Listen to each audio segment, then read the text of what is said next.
like I said, like without Daniel, yeah, I wouldn't be walking. I wouldn't be here. Like, people don't understand. Like,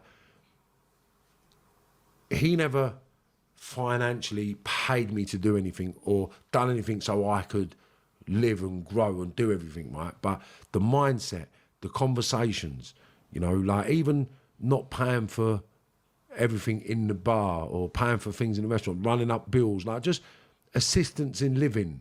Do you understand? Like supporting mindset. Like when I wanted to get my leg chopped off, I was sitting down with Daniel and I was in so much pain. I was suffering so much. I just wanted to get this leg chopped off. And I said, I'm going to have it chopped off. And he said, don't, mate. And obviously he's looking at me retrospective of what I've been through, looking at me thinking, wow, look, you can't get chop your leg off. Do you know what I'm saying? So like, once it's gone, it's gone. Because he said, once it's gone forever. He said, Marv, man, give it a year. Just give it a year, see where you be in a year. And then I'm so glad I did. Do you know what I mean? Like, because I don't know what I'd do without a leg now. You know what I'm saying to you? But it's just, I think about it all the time now. Although he gets so much bad press, he's done nothing but help me become the man I am today. And I've got nothing but gratitude for that man and admiration, because we all get bad press, innit? Like, look what they said about me in the paper. If you believed everything they said about me in the paper, why are you telling me I'm such a fantastic guy? Why am I such an amazing human being? I'm the only human being that can have this transition. I'm the only human being that has this badness. No, we've all got history. We've all got skeletons, you know, and the media has a funny way of putting things out to make people look worse than they actually are for media purposes, you know, but we're all men, we're all humans, we all have emotions, we all have hearts, and we all have a life and responsibilities. And what I learned from Daniel is how to be a man. And whether people want to say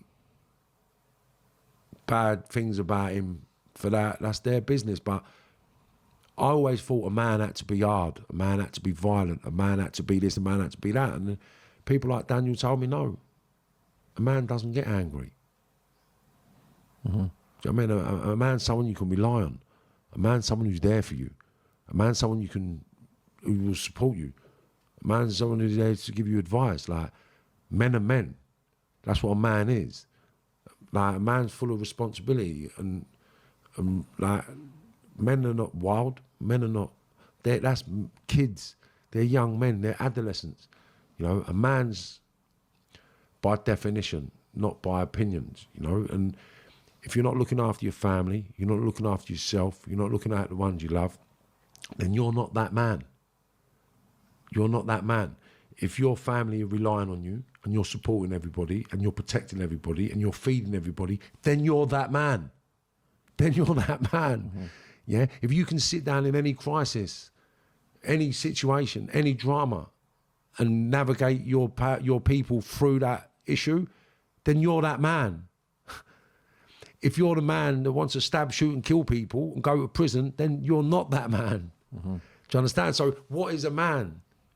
A man's someone that needs to be on the street every day for his son or his daughter. A man is a man who's got to be there every day for their family. A man is someone who's going to be there to support you in your time of need. That's what a man is. You can't do that from prison. Do you know what I mean? And these little things that Daniel instilled in me has made me become the man I am today. Now,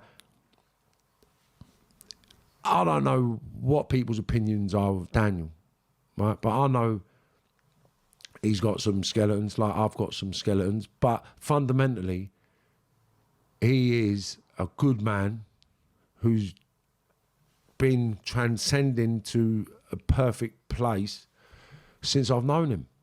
Like he's never spoke to me about criminal activities. Anything I've ever spoken to Daniel about is about legal products. It's about growth. It's about infrastructure. It's about sort of, how could you put it? It's just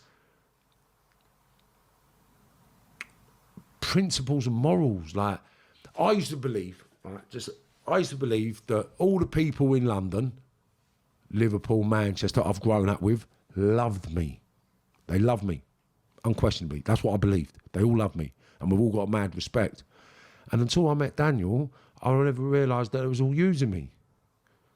Do you know what I mean? Like, how do they love you if they're going to let you risk your liberty and go to prison?